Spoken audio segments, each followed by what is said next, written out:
Kilala mo si Kibuloy? Oo. Oh my God. Si Pastor Kibuloy. Nag-examen siya. Tapos every birthday niya kasi sa amin, ginagawa niyang Children's Day. Tapos doon, nagpapakontest kasi siya sa mga photographer. Si Kibuloy. Oo. Bakit sa dami ipapakontest ni Kibuloy? Bakit photo contest yung naisip niya sa inyo? Actually, matagal na dapat kaming pumunta dito. Natagalan lang din kasi nagka-jowa ako. Anong naging epekto ng jowa sa pagmamigrate mo? Muntik na akong hindi umalis ng Pinas. Buti na lang for nag-cheat. Actually, siya yung kasabayan ko nag-start sa photography. Kasi nung kami nun, medyo may insecurity kasi siyang wala daw kaming connection. So, pinilit niyang matuto ng photography. So, sabay kami sumali doon kay Kibuloy. Okay guys, so malaking part ng love story nila ay si Kibuloy. Kung nagkatuluyan kayo, pasalamatan mo si Kibuloy. Unique yung story na yun. Thank you. I guess di kayo nagkatuluyan dahil si Buti na Kibuloy lang. ang foundation niyo.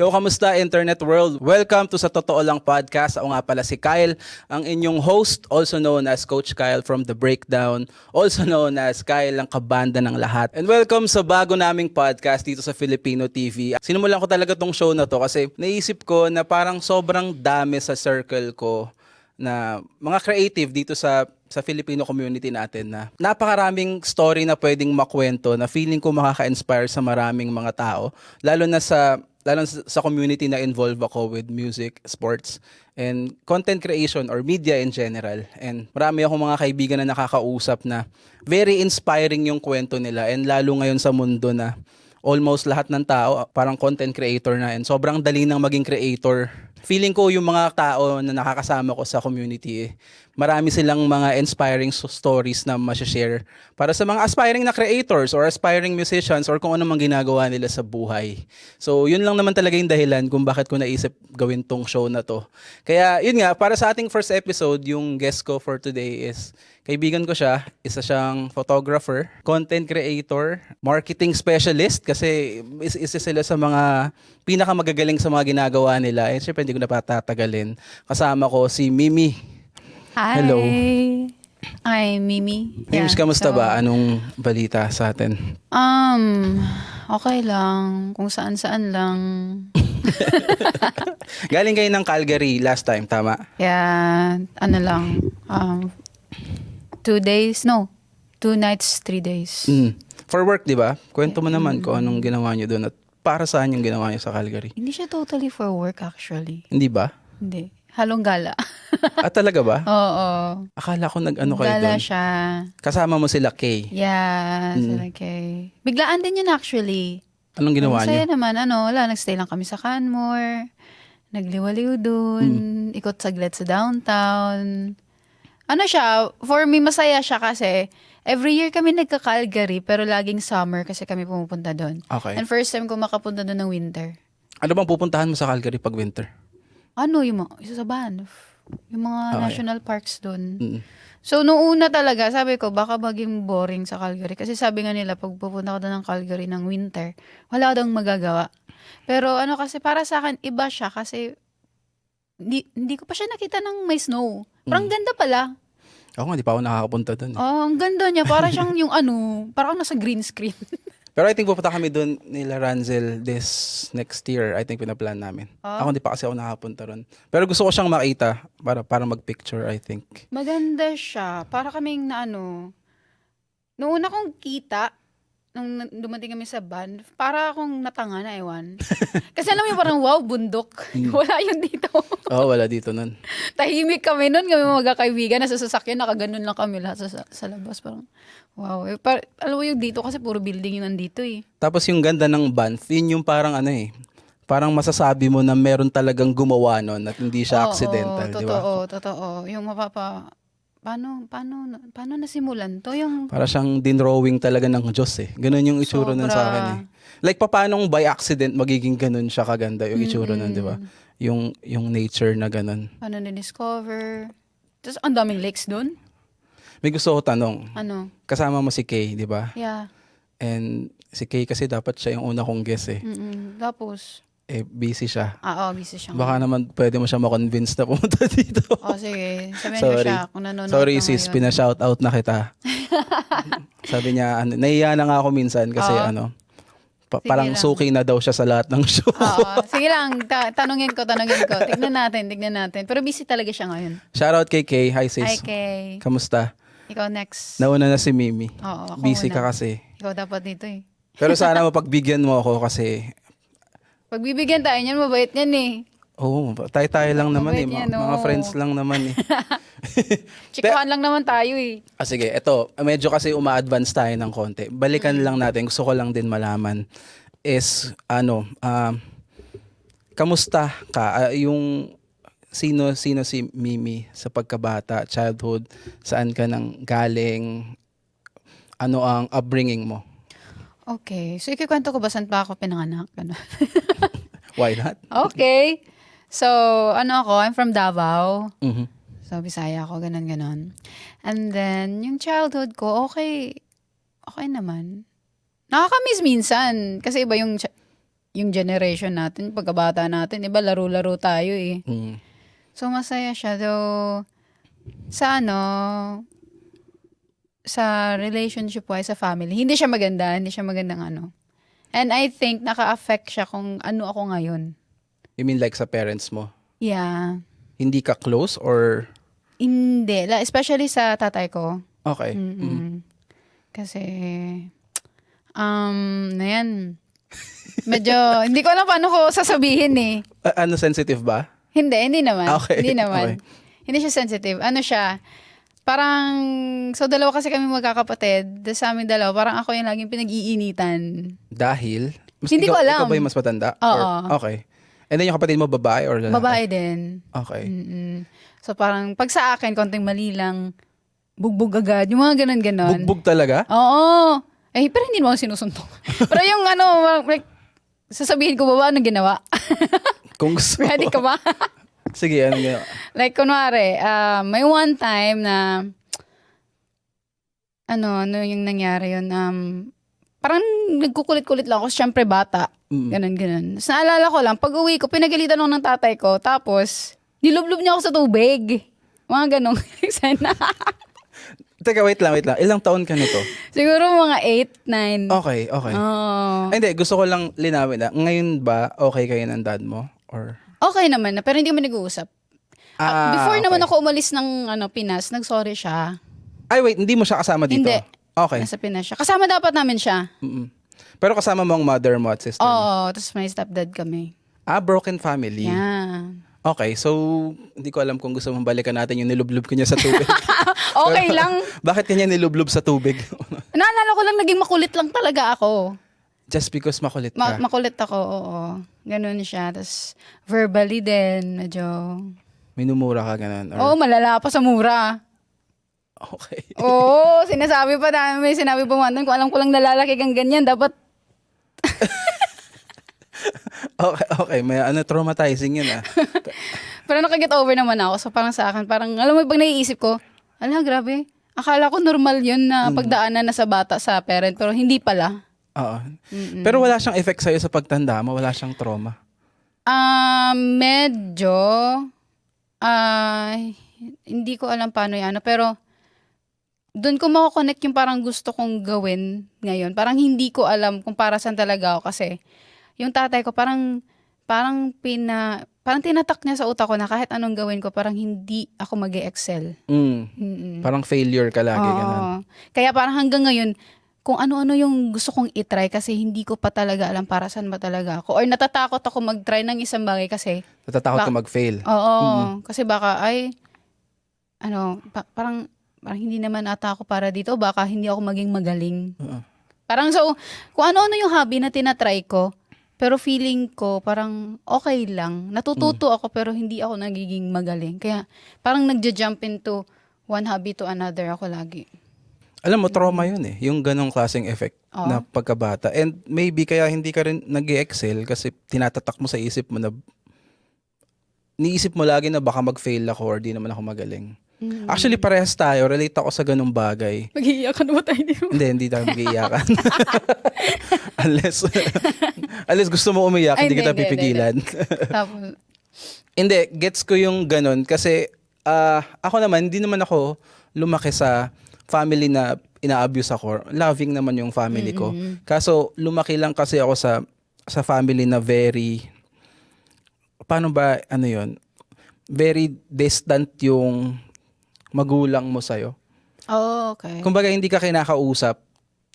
Ako nung bata ako, ang pinaka-main idol ko kasi ang nag-share ako, sabi ko, hindi ako magkikwento tungkol Okay sa lang akin.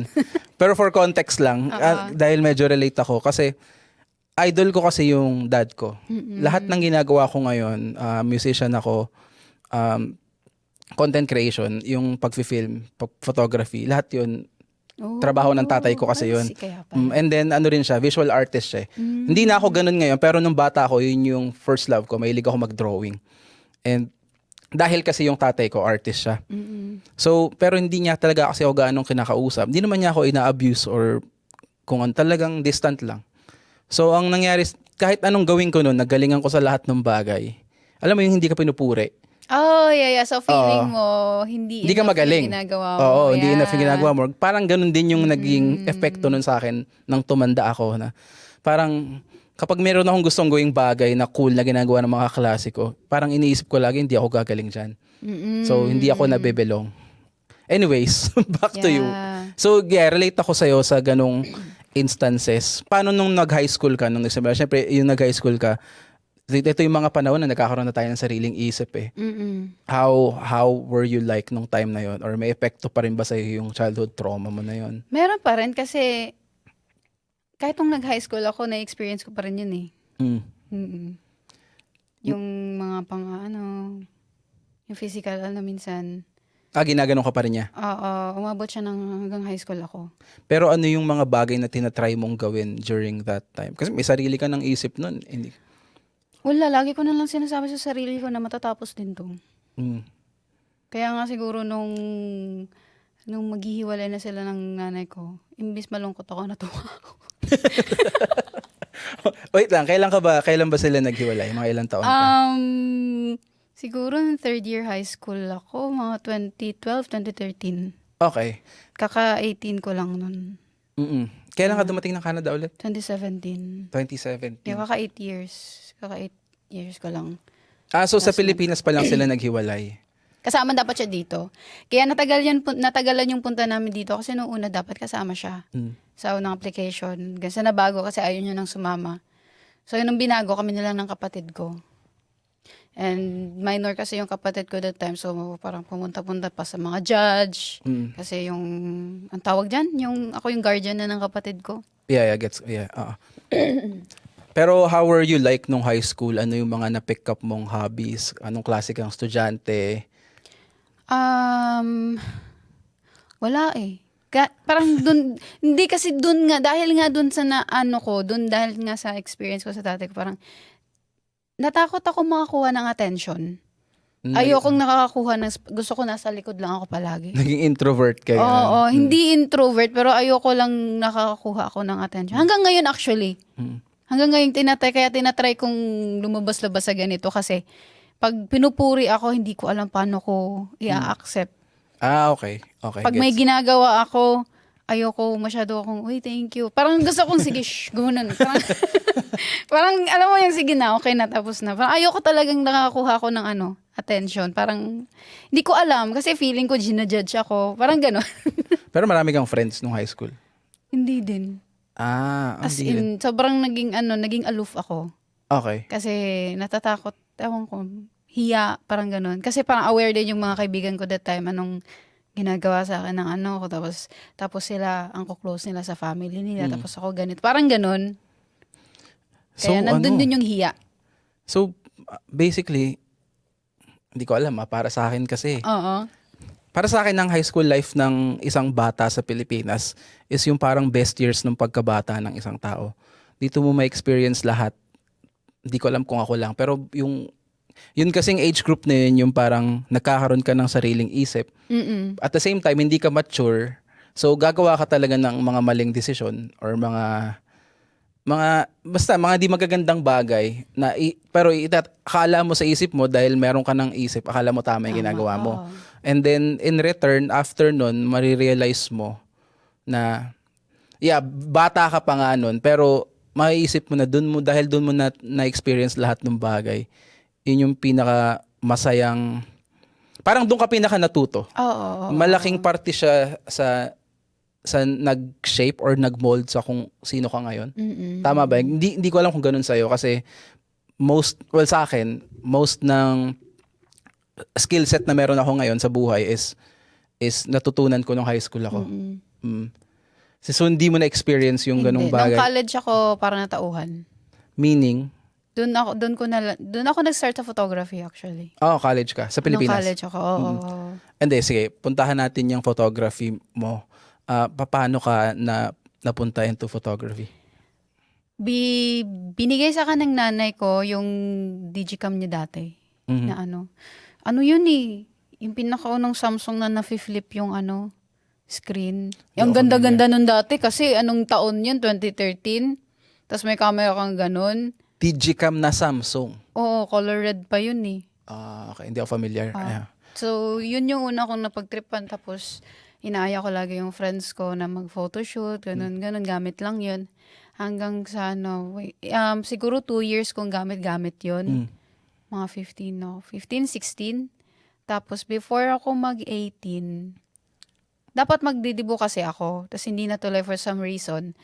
So, sabi ko sa nanay ko, gusto ko na lang ng camera. Ayun, sabi niya, okay daw. Timing, before dumating yung camera ko, kilala mo si Kibuloy? Oo. Oh my God. Pastor Kibuloy? Okay. Kasi nagsaman siya. Tapos every birthday niya kasi sa amin, yung birthday niya, ginagawa niyang Children's Day. Okay. Ginagawa niyang Children's Day. Tapos yung parang school niya doon, na parang siyang compound, pinapaano niya yun. Parang ginagawa niyang Disneyland. Okay. Ganun. By taga sa inyo si Kibuloy, like nakikita nyo siya? Like taga doon talaga Hindi ko siya? siya nakikita. Pero taga doon siya. Natatawa ako kay Kibuloy kasi. sige. So yun, pag Children's Month, first niya yun, parang first time niya ginawa, first ba yun o second, basta ganun. Tapos doon, nagpapa-contest kasi siya sa mga photographer. Si Kibuloy. Oo, nagtatawag talaga siya ng So ayun, sumali ako, at that time wala akong camera. So ayun, pinabili ko kay mama. Doon ako na tapos ang ganda nung sa totoo lang, I wish may ganun dito, yung mga photo contest na yun. Wala ba? Wala. Pero kasi yung style niya kasi doon sa photo contest na yun, ang dami namin noong una ata, siguro mga 50 kami na photographer. Tapos may pipiliin siyang 20 people, parang mga makakatanggap ng consolation prize. May pa 1K pa siya noon, mga ganyan. Wait lang, anong pinipicturean nyo nung time na? Lahat nangyayari, mga bata, tapos pipiliin nila. So isasubmit namin yung mga shot, kahit portrait o hindi, kahit Tapos isasubmit namin, tapos ewan ko sinong judges, tapos i-announce nila. Ganun. Tapos yung huli kong sali doon, nawala na ako pag-asa kasi ang gagaling ng mga sumali. Hindi ka nanalo ever? Hindi. Consolation lang. Alam mo na, curious ako. Bakit sa dami ipapo-contest ni Kibuloy, bakit photo contest yung naisip niya sa inyo? Ang ba siya? Photographer ba si Kibuloy? Hindi. Siguro parang may something lang ata. Siguro way din na madami din mag-capture, ganun. Siguro, feeling ko lang. Akala ko. Iba yung iniisip ko pag naalala ko nagpapa-Disneyland si Kibuloy. So, may kaso yun, di ba si Kibuloy? Oo. Wala namang balita ngayon dun eh. Okay, so doon nag-start yung photography journey mo. And nagtuloy-tuloy after nung mga panahon na sumasali ka sa photo contest ni Kibuloy. Ano yung naging next chapter ng photography mo? Paano ka ano yung sumunod after? Na ako, nagfi-freelance. Ni-start mo na siyang gawing trabaho. Noong una, libre. Siyempre, kailangan natin ng portfolio. Hanggang sa madami nang nag-enquire. Sa Pilipinas? Oo. Tapos ang gamit mo, Digicam? Or hindi meron na. ka na? Meron na ako noon. Ang una kong camera, Nikon. Nikon. Kung ano man. 50D, 50-2000. Yun yung pinakauna kong camera. Tapos yun, nag-freelance na ako. Nag-try din ako mag-event. Yung pinakauna kong event, Dibu ng kapatid ng kaibigan ko. So yun yung pinasok mo talaga magpicture ng mga events like birthday, ganyan, binyag. Ito gusto ko itanong sa Pilipinas, magkano yung pinakauna mong rate? Kung sa mga solo-solo na shoots, ano lang, mga 100, 150 per person. Pesos? Oh, Talaga? Ilang picture? unlimited. Parang pamasahe lang yun. Talaga? Kasi nga parang gusto ko lang, at least kasi may pera pa rin ako. Kasi wala akong work, ayaw ko pag working kasi dati. Binibigyan ka lang ng allowance. Binibigyan. So parang sabi ko, Sana not all. bad na din, at least meron. Parang ganon. Ginagawa ko na yung gusto ko, kumikita pa ako. Kasi Parang- hobby mo lang din naman talaga siya eh, no? Oo. Pero ano yun, paano gumagaling ka na ba noon? Paano gumaling yung photography skills mo? Like, meron ka bang ginagaya or Wala. influences? Wala. Kung ano ko lang, kung ano lang talaga yung pumasok sa utak ko, parang ganun. Tsaka parang halos every week no, nagsushoot ako. Eh may mga kaibigan akong mga pamodel-model doon. So pag wala akong shoot talaga, ini-invite ko sila mag-fan shoot, mga ganun. So, doon na-practice yung ano ko. Editing style, wala kang pina-pattern? Paano mo na-discover? Meron ka bang specific na style na matatawag mo na sa'yo? Wala din. Parang depende lang talaga siya sa mood ko. Depende din sa mukha gets. ng kinukunan ko. Kasi hindi ko naman pwedeng ipilit yung style ko kung hindi naman bagay sa subject ko. Parang ganun. Gets ko yun. Sa bagay na yan, medyo magkaiba tayo. Ako kasi meron akong face na parang nag-develop ako ng style na feeling ko at the time ako lang, well, actually hindi ito. Meron akong ginayang style sa US. Oh. Na ginagawa, nakikita ko yung mga local photographers sa US. And tinitingnan ko yung community dito outside the Philippines, walang gumagawa nun. So parang ginaya ko siya and umabot ako sa point, nung addict pa ako mag-photography na ayokong tumanggap ng kliyente kung kailangan style ko. Hindi ayoko nung shooter lang ako tas bahala ka kung anong gusto nung client. Hindi ako ganoon. Alam ko dapat ganoon nga makipag-deal sa client. May middle ground kayo sa gusto nila tsaka gusto mo. Pero kasi matigas yung ulo ko dati. More parang kung kukunin mo ako, dapat yung style ko. Kung ayaw mo yung style ko, drop na lang. Oh. Ganoon ako dati. Hindi ko alam mas art sa akin yung photography dati kaysa pera. Parang ganun. And ayoko talaga siyang gawing trabaho. Kasi once ma-feel kong trabaho na yung ginagawa ko, baka doon ako tamarin. Madederain ka din eh. Gets mo ba yung ganun? Parang gusto mo na lang matapos. Kasi magiging trabaho talaga siya. Ginagawa mo na lang siya for money. Kasi binayaran ka. Dahil binayaran ka. Ayun din yung reason kung bakit. Di ako hater ng nagvi-video ka, nagpi-picture ka ba ng mga kasal? Natry ko lang beses pero ayoko. Dahil? Ang stressful. Di ba? Ang dami mong kalaban pag event. Kaya bilib ako sa mga nag-event ng wedding. Pero malaking bayad. Sobra. Pero yun nga, ang mas trabaho siya kaysa art. Para sa akin lang, mas, tsaka natatakot ako mag-fail. Ang wedding ay parang isang beses lang mangyayari sa buhay ng tao. Siguro pwedeng maraming beses mangyari sa buhay ng tao, pero depende. isang beses lang pwede mangyari sa'yo, sa current partner mo. Parang gano'n. Sa iba-ibang tao, pwedeng madami. Pero sa partner mo, sa specific partner mo, isang beses lang yung pwede mangyari. And, sorry. Pero di ba, gets mo? So kapag nagkamali ka, sira yung wedding picture nila. Wala naman siya reshoot eh. So meron akong fear na ganun. So may ganung pressure siya. So mas malaki yung ganun kaysa art. So hindi ako nag-e-enjoy. Hindi ako nag-enjoy sa ganun. So hindi ko siya ginagawa. At saka ang feeling ko nun, siguro mga ganyang year, 2016, 17, 18, nakikita ko yung mga wedding photographers sa social media, Instagram, ganyan. Kunyari, ito si photographer A, picture niya. Ito si photographer B at C. Pag ginumble ko yung mga pictures nila, hindi ko na malalaman kung sino yung nagpicture. Sobrang pare-pareho. Di ba? Parang ang dami nila na same. And ayoko nun. Gusto ko pag magpipicture ako, magsa-stand out. Na kukunin nila ako dahil picture ko yan. Or pag nakita nila yung picture na to, alam nila ako yung kumuha nun. Not yung style ko yun or kuha ko. Parang ganun. May ganun ako dati. Ay, nangyari sa akin yan yung nag-COVID. Alin? Kasi muntik kami bumuo sana ng production before COVID. Kaso kasi yung problema, itong bubuo sana, yung magli-lead sa amin, gusto niya kasi pag-practice namin yung way of editing niya. Okay. Mhm. Ayoko kasi magkaiba yung style namin. Name drop. Joke. So sabi ko, hindi pwede to kasi, kunwari ako, ma-edit kasi ako sa photos. Parang gusto ko kasi parang magmukhang, ma-filter ako eh. Pero kasi ma-filter ako kasi parang yun yung vibes na gusto kong ilabas sa photo. Yun siya, hindi siya maano. Alam mo yung matandang walang ano, yung, alam mo yung plain lang, ganon, yung Okay. adjust lang ng ano. Matanda. Okay. Okay, so matanda po siya, guys. Alam Wala natin. ganon. So sabi ko, hindi to pwede kasi pag binago ko yung style ko, baka mawala ako sa akin. Yeah. So hindi ako sabi ko ayoko, mag-isa na lang ako.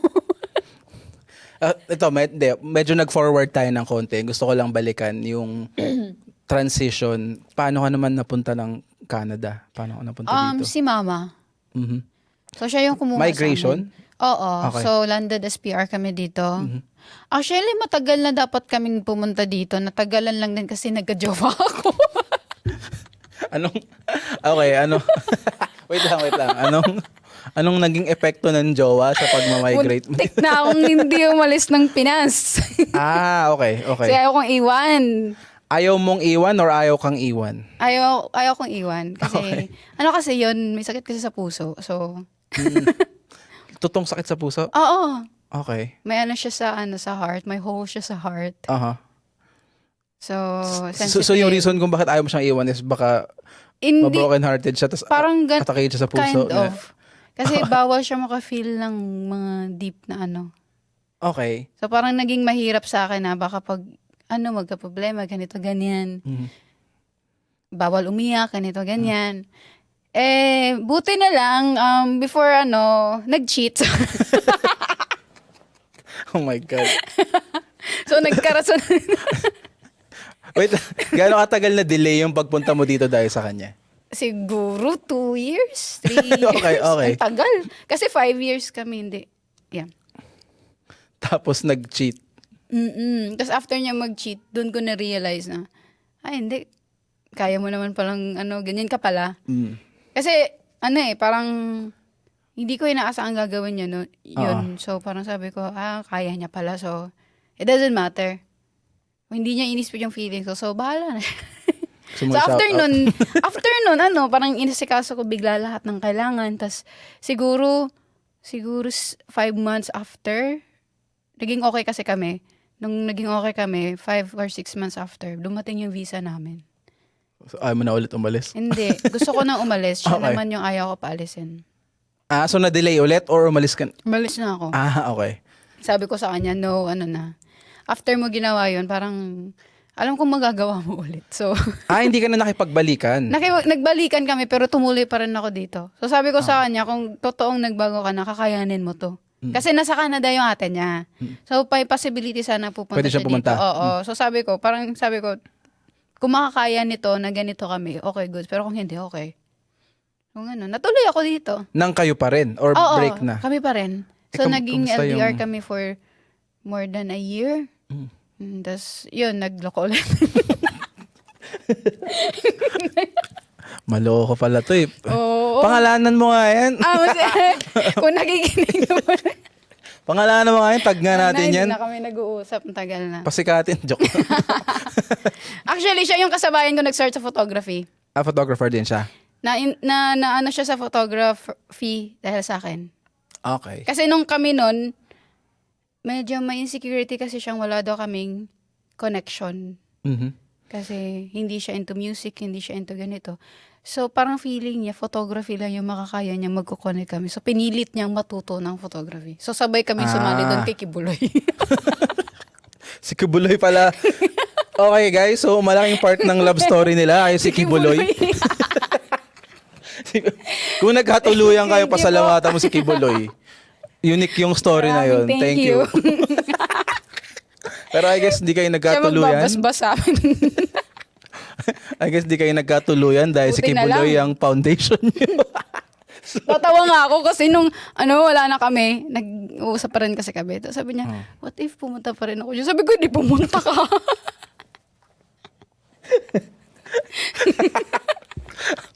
Sabi ko, dito naman kapatid mo, hindi pumunta ka. Okay, paano mo nalaman na nag-cheat siya? Nakita ko na may kasamang iba.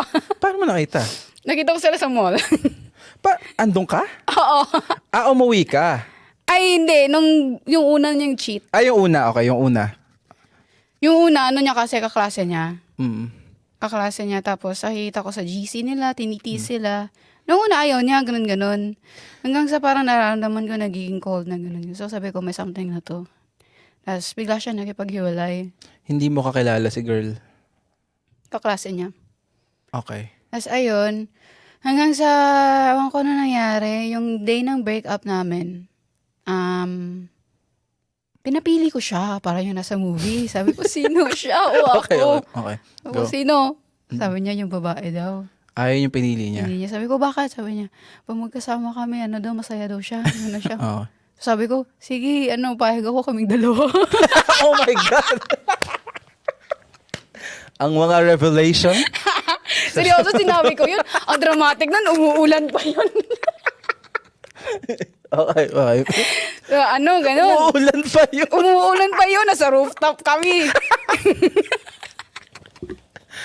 So, iniisip mo nasa kayo, nasa telenovela? Oo, nasa rooftop kami dun. Tapos ayun, hanggang sa, ganun nga. Pero before kami naghiwalay talaga, doon ko sila nahuli na magkasama. Yung nangyari kasi doon, before... Hindi, wait lang. Sorry. Ano? Nung sinabi mo na pahig kang dalawa kayo, pumayag siya? Ayaw niya. Kala ko pumayag siya. Hindi niya, ayaw niya na daw. Ayaw Okay, niya daw. okay. So, okay. Siyempre ako, galit-galitan ako nun. So, yun. Pero nung nahuli ko kasi sila, yung nangyari kasi nun, before kami totally nag-break talaga. Parang nagiging magkalabuan na kami, pero ilang beses ko na silang nakitang magkasama. Parang sa pictures lang. Okay. May isang araw nito na nag-movie kami sa mall. Sa isang mall. Tapos after namin mag-movie, sabi niya, makikipagkita daw siya sa friends niya. Friends? Oo. Maaga pa nun. So sabi ko, okay, sige, go. Tapos maaga pa nun. So pumunta ako sa isang mall pa na malapit sa kanila. Sa SM. Okay. Sa SM. Tapos, pagdating ko dun, nakita ko siya sa food court. Oh my God, okay. Sabi ko, mukhang may iniintay. So nagtago ako. Maya, dumating yung girl. Tapos sinundan ko sila. Pumunta sila sa sa movie, bumili sila ng ticket. Kinonfront mo? Oo. Hindi ko inaway. Wait. Tapos, Okay, after okay. nila sa bumili ng ticket, bumaba sila. Pumunta sila sa McDo. Yung ginawa ko, pumila ako sa likod nila. Okay. Tapos, tinapik ko siya. Sabi ko, hi. Kumano lang ako. Tapos yung babae, paglingon niya, sabi, ay, gulat. Alam mo, Gulat na gulat siya. natatawa ako kasi Bakit? yung topic natin ngayon, hindi ko alam kung ang reaction ko ba dapat is tumatawa ba tayo or malungkot ba tayo. Tumawa ka na lang. parang kasi pag iba yung nag-uusap ng ganito, nag-iiyakan sila. Coping mechanism ko pa. Anyways, okay. So, tinapik mo siya. Tapos, Sabi niya, andito ka pala. Hinahanap ka ni mama. tumatawa yung dalawa. Hindi ko alam kung ano. Tapos yung ginawa ko, kumain sila sa loob. Kumain din ako sa loob. Sa same table? Hindi. Oh my God. Umupo ako kung saan makikita ako nila. Tinuloy pa rin nila. Kumain sila. Kumain din ako.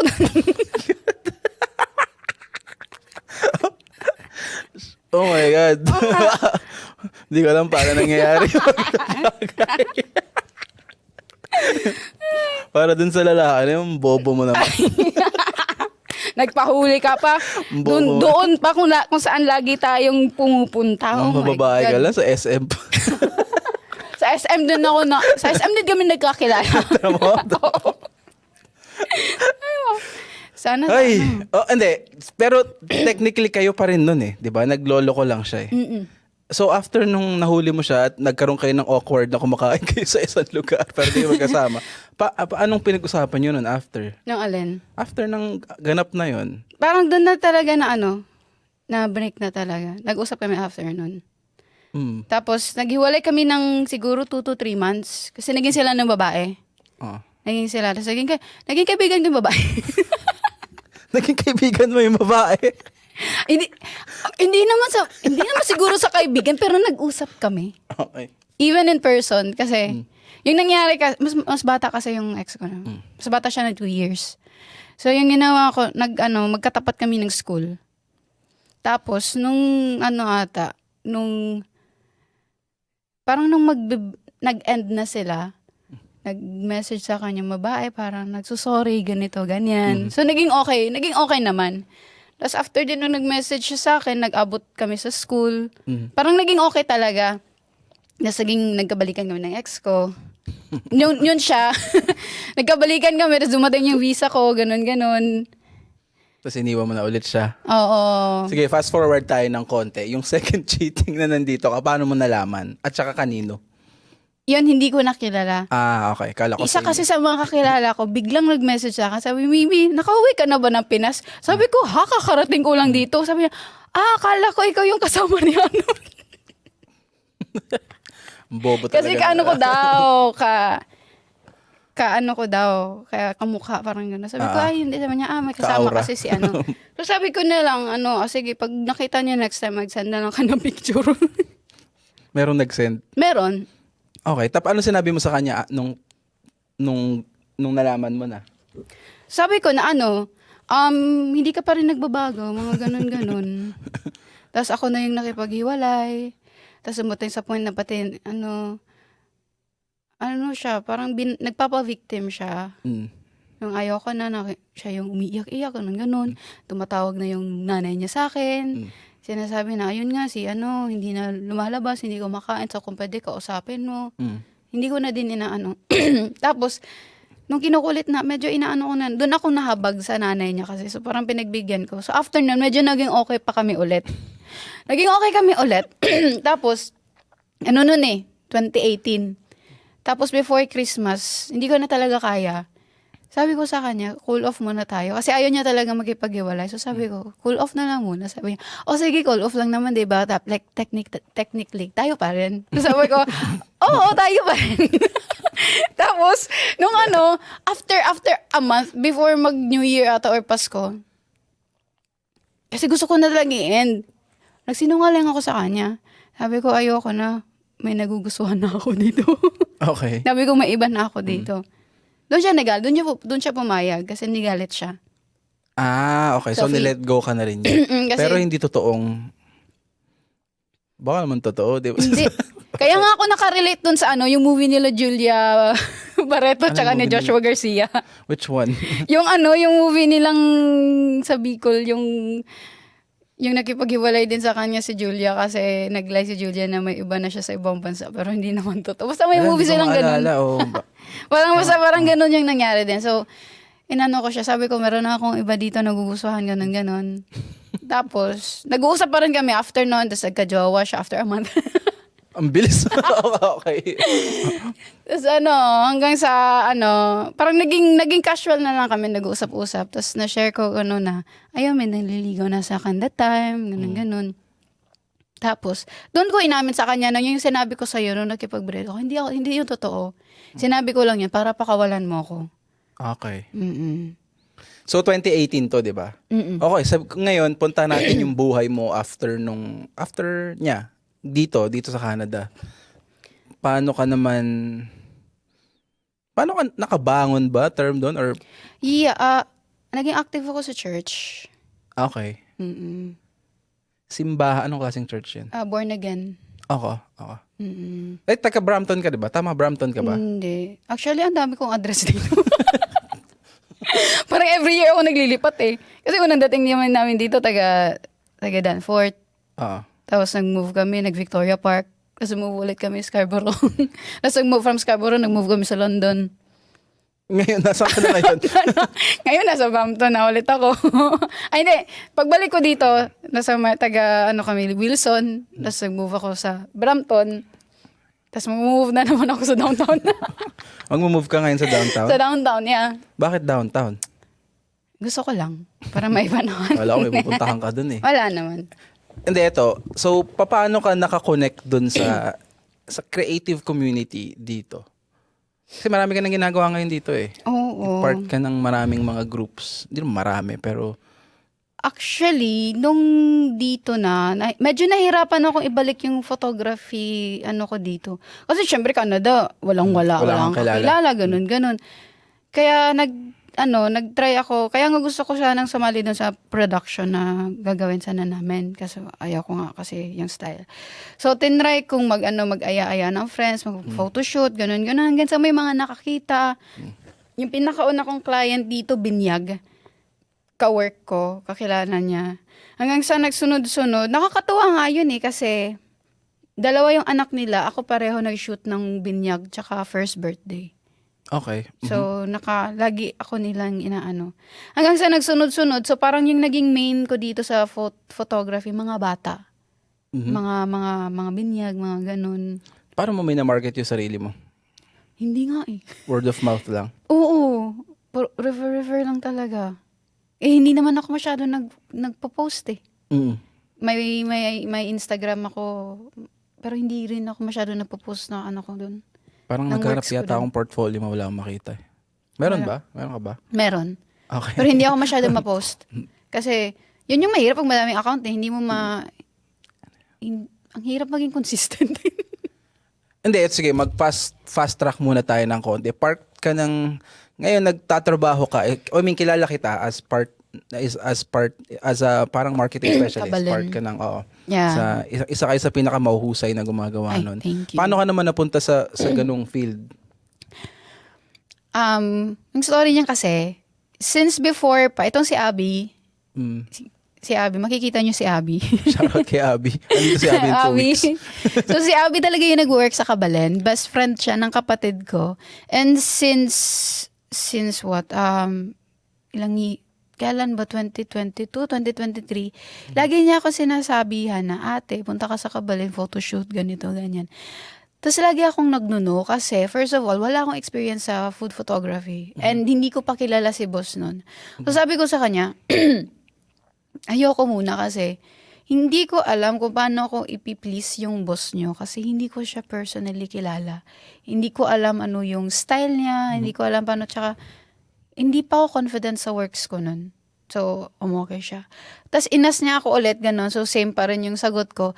Tapos last year, inas niya ako ulit. Doon na ako nag-yes kasi medyo nadidrain na din ako sa ginagawa ko noon sa work ko. So, naghahanap ako ng bago. Wait, ano bang work mo nung panahon yan? Sa Valley Village. Okay. Wait lang. Ano ba si Abby? Ano ba ginagawa ni Abby sa Server Kabalen? siya that time. Server siya? Oo.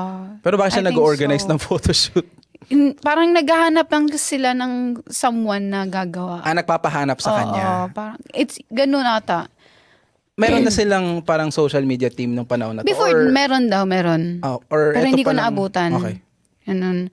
Tapos, yun nga, na pumayag ako last year. Kasi parang gusto ko rin, medyo nade-depress na ako sa work ko that time kasi ang toxic din eh. Tapos ayun, nag-aaral din ako that time. Tapos ganun, nag-go ako, one-time gig lang dapat siya.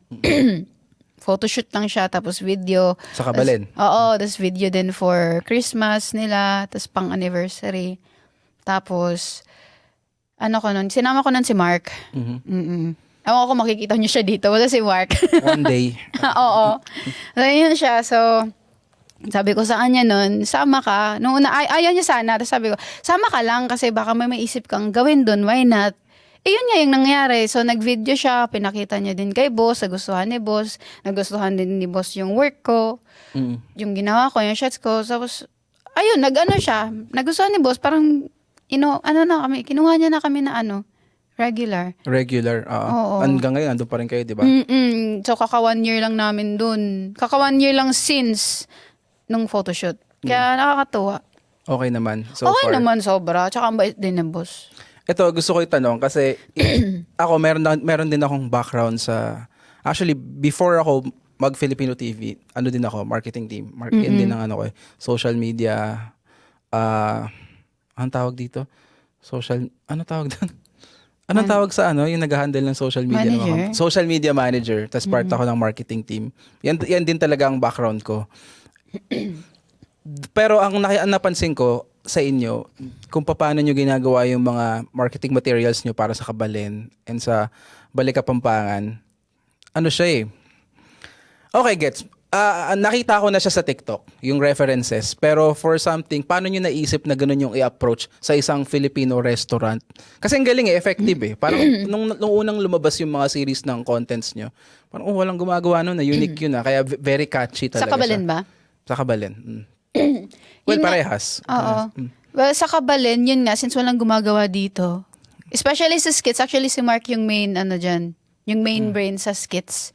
Siya talaga yung ano dyan, wala kami dyan. Parang yun kasi yung forte niya. Mm.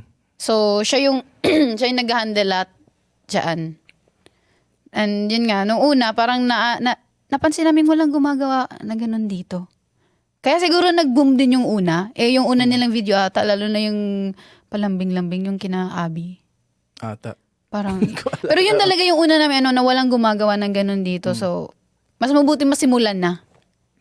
Naisip ko nga after nun, parang nung nakita ko yung video na yun, tapos effective siya, inisip ko marami nang gagawa nun in the next coming years. Oo. Possible naman yan kasi may inspire din yung iba na parang masasabi, pwede naman palang gawin, hindi gawin din. Pero parang wala pa rin yung gumagawa. Wala pa rin. Wala masyado eh. Wala pa masyado. Well, may mga nakikita na din ako ibang store nagtatry mag-skit-skit. Ang ano kasi, ang maganda sa inyo, yung consistent siya, pati yung branding, yung look niya. Hindi kasi nakita ko yung nang napapansin ko sa mga ibang businesses. Kumukuha na sila ng reference sa TikTok, ginagawa nila, tapos yung marketing promotion nila sa isang video nila sa susunod, magkaiba.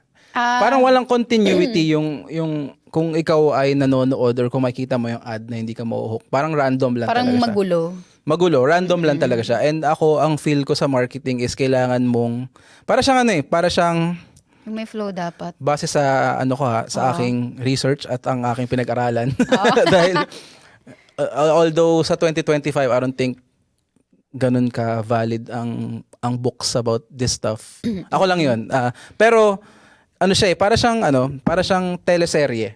Kung kailangan mo ma-hook sa continuous na ginagawa nila para subaybayan mo at para puntahan mo talaga or parang gawin mo talaga. Yeah. Gets mo yun? Hindi siya yung okay. Mag-scroll ka, ganda ng ganda ng kape, kunyari, kape. Okay, scroll up. Wala na di ba? Gets. Or, di ba?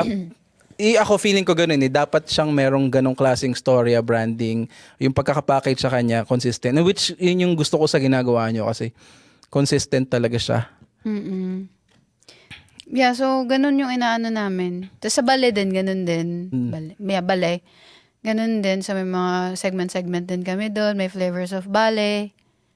Tapos parang yung uploads din namin doon by schedule. Ganitong araw photos, ganitong araw videos.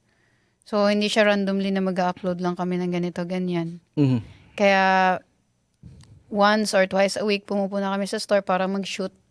Tapos minsan pag alam namin magiging busy kami in the coming weeks, dinadamihan namin yung punta o di kaya dinadamihan namin yung shoot para may tambak na kami na ano. Pero ito, may gusto ko lang itanong, maano lang tayo ng konti. Kasi parang sabi mo nga, ang roots mo talaga ay photography. Yeah. Pero ngayon, gumagawa kayo ng skits with your team and nakapag-video ka rin ba minsan ng mga events? Events, video?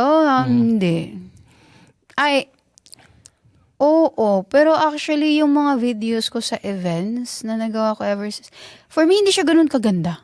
Okay. Hindi siya parang optional lang siya for me. Yung inaano ko talaga, sinasabi ko sa clients ko, photos ako, pero kung gusto niyo mag-video, itry ko pa rin. Itry ko. Hindi, natanong ko lang kasi, syempre nakikita ko sa mga social media mo, gumagawa ka rin ng mga contents, pang personal. And 'di ba minsan nag-usap nga tayo before tinatanong kita kung paano nga ba kita ipapackage dito. As a photographer ka ba or content creator or a vlogger kung ano man. Hindi ikaw ngayon, paano mo ba talaga ma-describe yung sarili mo? Or ano ba yung trip mong gawin? Ano ba talaga trip mong gawin? Totoo lang, hindi ko alam. Hindi ko, sino ba ako? Ano ba ako? hindi mo alam dahil Medyo hindi ko pa alam kung para saan talaga ako. Parang gano'n, parang hinahanap ko. Parang daw yung main ko ngayon, sa ngayon masasabi ko, yung ano talaga, photography. Parang medyo dun masasabi kong may ilalaban ako. Pero hindi ako ganun ka-angat doon. So parang, alam mo yung every year, parang feeling ko may bago akong hobby na naa-unlock pa rin hanggang ngayon. ibig sabihin ba nun marami ka kasing gustong gawin? Either ganun, no? Parang, oo. Parang hindi ako mapirme. Oo. Oo. So para kang may identity crisis Oo. pagdating sa content. Sobra, parang... Pares tayo, ganyan Oo, din ako. parang, pag may naisip ko, ay parang ang sarap nito gawin, pero paano? O, di naman kaya, baka hindi ko makaya, baka hindi ko magalingan, or di kaya, ang dami na gumagawa niyan, so ano pang pinagkaiba ko sa kanila, parang hindi naman ako, hindi ako mapapansin dyan, kasi madami na, like, sa pagkanta, parang ganyan, parang ang dami namang magaling dyan, so ba't ko pa ipupush, parang ganon. Kumakanta ka din ba? Konti. Isa pa palang aspeto ng buhay mo, ang music. Oo, medyo, pero wala. Hindi, medyo relate ako sa'yo dun sa identity crisis pagdating sa content creation. May pinagdadaanan akong ganyan talaga ngayon. Hindi ko alam kung ano yung bagay na gusto kong gawin na magiging masaya ako. Yeah, yun. Yung Na continuous ko siyang hinahanap. Pero at the same time, nahihirapan naman ako magsimula lagi ng gusto kong gawin. Dahil, wala, daming factors. Nakakatakot, ako ba to? Alam mo yun, ako parang ba hindi talaga ka pa to? totally Oo. fulfilled. Oo, pero alam mo parang lang. may missing. Pero masaya ka, pero parang... Yun nga, ito Oo. nga parang yung ginagawa ko ngayon, masaya ako. Pero hindi ako 100% fulfilled. Parang in search pa rin ako talaga ng bagay na yun. Pero since nga nabanggit mo yan at medyo relate ako dyan, how do you deal with such thing? Sa araw-araw? Tanggap ko na lang. Parang ayoko na lang din i-pressure yung sarili ko. So kung may gusto akong gawin, go lang. Pero hindi ako nagsiset ng expectation, hindi ako nagsiset ng standard. Parang, okay, kung magustuhan ko to, go. Kung mag-excel ako dito, go. Kung hindi, okay, edi mag-try ako ulit ng iba. Parang, Nonchalant. oo, parang ayokong ipagpilitan kasi pag mapofrustrate lang ako, madidisappoint lang ako eh. Tsaka magiging kalaban ko lang din yung sarili ko. Mhm. Lalo na pag hindi ko magawa yung gustong-gusto kong gawin. So parang, try lang ako ng try. Pag hindi nang work, okay. Pero paano mo naiisip yung mga bagay na gusto mong gawin? Saan mo nakikita? Mainly sa mga kaibigan ko. Pag may mga inaaya, ganito, ganyan. Noong una, natatakot ako, pero parang sabi ko, wala namang mawawala kung itatry. Malay mo, para sa akin pala talaga yun. Kasi minsan, yung mga bagay na hindi mo na-expect, yun pala talaga yung para sa'yo eh. Sabi nga nila, minsan gawin mo lang daw ng gawin kasi hindi mo alam kung para sa'yo ba talaga yung isang bagay. Or hindi mo malalaman yung result kung hindi mo gagawin. Oo. Very cliche na siya pero sobrang totoo niya. Pero for some reason, like sa akin personally, wala eh. Ang daming parang... Nakaka-drain minsan. Kasi parang, ano ba, ang dami kong alam, pero para saan ba talaga ako? Parang ano, sasabihin ng ibang tao, ay, talented mo naman, no. Baka talented ka talaga, hindi mo lang alam. Para sa atin siguro, kasi hindi natin masyado na-appreciate yung sarili natin. Or baka dala mo pa rin yung childhood trauma na sinabi mo kanina na Baka. parang kinikriticize mo yung sarili mo na hindi ka magaling sa isang bagay. Tama ba yun? Hanggang ngayon? Kind of, oo. Hanggang ngayon, nakaka-apekto pa rin siya sa Nakaka-apekto pag-iisip pa rin. mo. Nandun pa rin yung fear sa akin na Oo. ano yung sasabihin ng mga tao. Alam kong hindi naman dapat iniisip yun. Pero hindi mawala-wala sa akin yan eh. Parang kailangan kong i-please lagi yung mga tao sa paligid ko. Parang gusto ko pag may ginawa ko, dapat gustong-gusto nila. Pag hindi, nawawala na ako ng Parang mag-iisip ulit ako ng ibang gagawin para magustuhan. Parang ganun. Hindi, ito sige. Ibahin ko ng konti yung topic. Ano yung bagay na ginagawa mo outside of What do you do? Nag-work din ako nga sa Potato Corner. Potato corner, baka naman. What's up? Baka naman, di mo lang nagtala. So, pag wala ako sa Kabalen, nag-work ako sa Potato Corner. Okay, as a cashier. Piprito ako na first. Ibang hobbies meron ka? Pag trip ko, nagko-crochet din ako. Nag-ano? Yung gaganon. Ano yun? Nagninit. Okay, gets ka. Ayun pala yung tawag dun. Mga Sorry. blankets. Magsusulat-sulat. Ganun.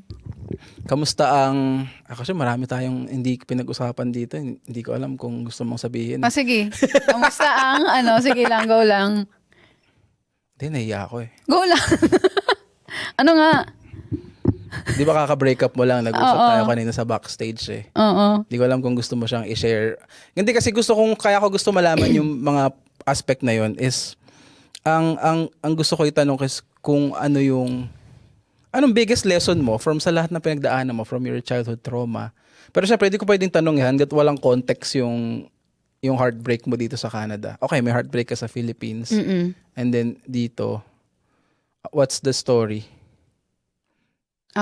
For Galing both? ka sa breakup, di ba? Yeah. Tama. Ikik ko na wala. Hindi paano ko ba sasabihin to in a simple way? Siguro hindi na lang talaga nag-match yung views namin sa life. So, kailangan na i-end. Hindi. Okay, hindi. Sige, ganito na lang. Ano? Paano muna kayo nagsimula? Paano kami nagsimula? Kasi kasama mo siya sa team, di ba? Oo. Okay. Yung love story namin, ganon. Nagsimula kami as friends. Nakakilala kami sa Facebook. Talaga? Yeah. Sino nag-add? Siya. Okay. Tapos nag-chat siya sa akin. Nung una, hindi ko pa siya nare-replyan. Kasi nga, nakikita ko yung contents niya. And medyo hindi ko, parang, ano tong lalaki to, ganun. Tapos hanggang sa sabi ko, parang mabait na tao naman ata to. So ganun, hanggang sa nag-meet kami, hanggang sa nagtuloy-tuloy, pinakilala niya ako sa tropa niya. Pero naging friends talaga kami nung una. Hanggang sa naging close, ganun. Naalala ko pa nga, akala daw ng mama niya dati tomboy ako. Okay. Kasi the way daw ako manamit. Ganun. So, naging kami for 4 years. Hello? Oh my God. Bakit? Nag-jump. Okay lang, okay. So, yun nga. Naging, for 4 years, okay naman. Tapos, kaka-break lang. Tapos, magkasama kami sa work. Ayun nga eh. Kasi, Ano bang gusto mong doon? ayoko siyang itanong ng ganyan kasi kinuwento mo lang siya kanina off-cam. Pero, yung parang, paano mo kayang makipag-work sa ex mo? Alam mo yun, nasa small team kayo. Oo, 3 lang kami. Oo nga, di ba? Oo nga, di ba? Paano mo kaya? Parang next level maturity siguro yung... Sa isip ko hindi naman ako nang judge, pero syempre sa isip ko, para maging possible yung mga ganung bagay, it's either hindi nyo totoong mahal yung isa't isa nung kayo pa, or... Tanggap ko na talaga kasi nawala na. Oo. Na parang alam kong kahit makita ko siya everyday, wala na talaga. Wala Okay. nang mangyayari. So, ayun, parang professional na lang talaga. Professional lang relationship niyo ng ex. Hindi, ang isa pang, paano kung parehas kayo magkaroon ng partner? Anong mangyayari? Okay lang. How do you think? Paano kayo mag-work pa rin yung ginagawa ninyo? Yun pa yung hindi ko pa masabi kasi hindi ko rin, kung magka-partner man ako, hindi ko kasi alam kung ano yung magiging view na magiging partner ko. Ganon din sa kanya. Pero hopefully naman, sana maintindihan. Pero Hindi maintindihan niya. Hindi ako naniniwala pero makakaintindi. yun nga yung, medyo yun yung magiging mahirap since tatlo lang kami. So, hindi, ito malilinawin lang natin So magka-work sila ng ex niya. Tapos, umaasa siya na kapag nagkaroon silang dalawa ng partner na maiintindihan ng mga bago nilang partner na magkatrabaho sila. yung trabaho nila, 3 lang sila doon. Umaasa siya na maiintindihan ng mga partner na okay lang, hindi magka-work pa rin kayo ng ex mo. Go lang. Kung hindi naman, well, mapag-uusapan naman siguro. Pero sa ngayon, ganun yung sitwasyon namin. So, magtiis ka. Joke lang. Sabi ko, ang initial na reaction ko, nagpapatigasan kayo dun? Hindi. Okay lang din sa kanya. Oo, ata. Ewan ko. Hindi ko alam kung ano yung nafe-feel. Hindi, nakakatawa kasi yung sitwasyon. Parang ang hirap ng para sa ibang tao, pero okay lang sa inyo. Tapos wala kayong pake. Oo. Kung Actually, makikita mo, galing. actually, kung makikita mo kami sa ilsa, hindi mo iisipin mag-ano kami. Kaya nga medyo hanga ako dun eh. Kasi parang ngayon lang ako nakarinig ng ganun ka okay sa ganun bagay. Mm-mm. Pero okay ka lang talaga outside of work. Okay ka naman. Oo, happy naman ako ngayon. Nagagawa ko na yung gusto ko. Mm. Ganun. Mas may time na ako sa sarili ko. Ganun. Sa lahat ng pinagdaanan mo from your childhood trauma, lahat from being an outcast basically sa school, from having to deal or dealt with cheaters, mga ganyan, na dalawang beses or maybe more. Hindi nga. Anong pinaka mo? How are you? Ano ba tawag doon? Like anong naging epekto niya sa Anong pinaka take away mo doon na na-apply mo? Siguro mas naging soft ako sa person. Kasi tinatok ko sa utak ko na hindi ako magiging katulad nila. Hindi porket na-experience ko yung mga ganyan, parang magiging masamang tao na ako.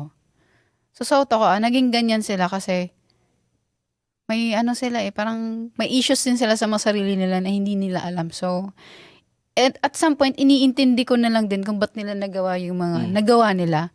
Pero hindi ko hayaang baguhin nila ako dahil doon. Or hindi ko hayaang magbago ako dahil sa mga experiences na yun. Ganda ng pagkakasabi mo doon kasi the way you said it, and syempre sa pagkakakilala ko rin sa'yo, it shows na malakas yung mental health mo. Mm-mm. Kasi lalo ngayon, like sa mundo ngayon, today na parang yung mental illness is very, common na siya eh. Yeah. And yung childhood trauma, na minsan sinasabi niya sa'yo, pag nasigawan mo yung bata, makaka-apekto na sa kanila sa pagtanda, magiging bulakbol, kung ano man, mga ganun, di ba? And for someone na dumaan sa ganun, physical abuse from sarili mo pang parents and yung mga cheating, parang okay ka lang. Parang Kasi, okay ka lang, di ba nakakabilib yun? Lately, may na-realize lang din ako na kahit naman kasi anong maramdaman ko, hindi magbabago yung ikot ng mundo eh. Hindi magbabago yung routine ng mga tao sa paligid ko nang dahil lang sa nagsastruggle ako. So parang, kailangan ko magpatuloy. Parang ganun. And ngayong maganda sa ganong sitwasyon ang na-realize ko kasi having, dealt with people na may mga ganon, may mga childhood trauma. Mm-mm. Kahit anong sabihin mo sa kanila about mindset lang yan, hindi nila magigets. Kasi nga, it's an illness. And I understand. Kaya ako, sa totoo lang, very ako ngayon eh. Very recently, na naging advocate ako ng parang mental health ba? Parang para sa akin, importante na yung work-life balance, importante na alagaan mo yung mental health mo. Kasi dati, akala ko, mindset lang talaga siya. Akala ko na, hindi, ibahin mo lang yung pananaw mo. Kasi pag depressed ka, down na down ka, iniisip mo lagi negative. Tapos minsan sasabihin ko sa mga taong, di, ibahin mo lang yung mindset mo, isipin mo lang na hindi umiikot sa yung mundo, mga ganan.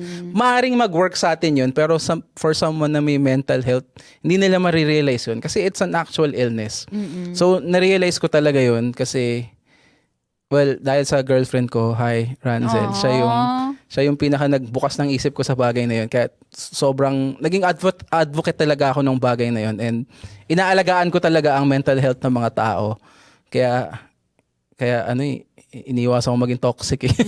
Nagturo sa akin na hindi maging ganon. And wala lang, ang ganda lang laging sabihin, kung meron akong isang bagay na gusto kong laging, kahit puro kalokohan, whether sports, music, or kalokohan na content yung gawin ko, ang isang bagay na gusto kong makuha ng tao sa lahat ng contents na ginagawa ko is, ang tawag dito, it is something to feed your mental health. Parang, kung tatanong, yun nga, kagaya ng sabi ko kanina, naging advocate ako ng work-life balance. Ibig kong sabihin, kung may passion ka, content creation, kung ano man, music, gawin mo. Spend time mo talaga siya. Huwag mong sasabihin na wala kang oras dahil sa work, o busy na ako, pagod na ako. Gawin mo siya kasi siya, food for the soul siya. And ang laking bagay niya sa buhay natin ngayon. And sorry, ang dami ko na naman sinabi. It shouldn't be about me. Pero sige, bago nating i-end, meron ka pa bang gustong i-share na mga bagay about you? Siguro na hindi ko natanong or na-miss out ko. Gusto mong malaman ng mga tao about sa'yo? Wala Kahit naman ano, na. okay lang yan. Wala naman na. Wala na?